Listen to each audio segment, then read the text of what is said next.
ఈ రోజున లోకంలో ఎక్కడైనా చూడండి, ఎక్కువ శాతం అడిగే ప్రార్థన విషయం ఏంటో తెలుసా?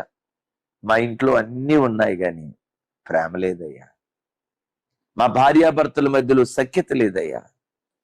ఈ వాక్యం వింటున్న కొంతమంది స్త్రీలలో భర్తను విడిచిపెట్టి అత్తేదో అందని, భర్త ఏదో అన్నాడని, కుటుంబాన్ని విడిచిపెట్టి ఒకవేళ పుట్టింట్లో తల్లింట్లో ఉంటున్నావేమో. చెల్లి, భర్తకు దూరంగా ఉంటే సాతాను నిన్ను శోధిస్తాడు, జాగ్రత్త.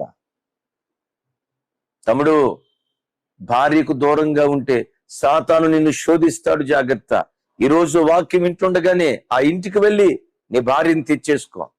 వాళ్ళు పంపిస్తే నేను తీసుకొచ్చుకుంటా అని నువ్వు టెక్కుకెళ్ళి ఆడపిల్లలు వాళ్ళే తగ్గాలి, అనవసరమైనటువంటి పంతాలకు పోతే కుటుంబాలు చితికిపోతాయి, సాతాను విలయతాండవమాడతాడు అన్న సంగతి ప్రభు పేరిట నేను జ్ఞాపకం చేస్తున్నాను. ఈ రోజున కుటుంబాల పరిస్థితి ఎలా అయిపోయిందయ్యా? చూస్తే ఎక్కడ చూసినా సమాధానం లేని కుటుంబాలు, సాతాను విలయతాండవమాడుతున్న కుటుంబాలు. అయ్యా, ప్రేమ ప్రేమ అంటున్నారు. అసలు కుటుంబంలో ప్రేమ అనేది ఎట్లా కలిగిద్ది? ఏమండి, భార్యకి ఆభరణాలు తెచ్చిస్తే ప్రేమ కలిగిద్దా? నో.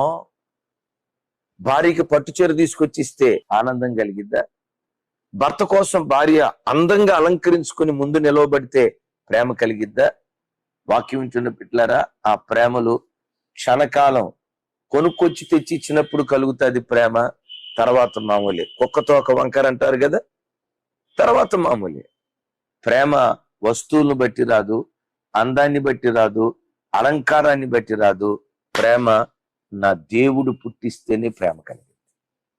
ఎందుకు? నేను ప్రకటించే దేవుడు ప్రేమా స్వరూపి అయిన దేవుడు. అందుకని యోహాను భక్తుడు అంటాడు కదా, మొదటి యోహాను పత్రికలో, ఏలయనగా ప్రేమ దేవుని మూలముగా కలుగుచున్నది అంటాడు.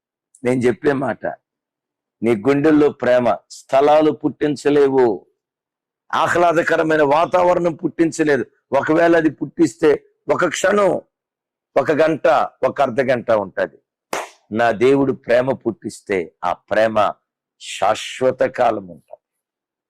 ఏ ఇంట్లో ప్రేమ ఉంటుందో ఆ ఇంటిని చూసి సాతాను గడగడలాడతాడు.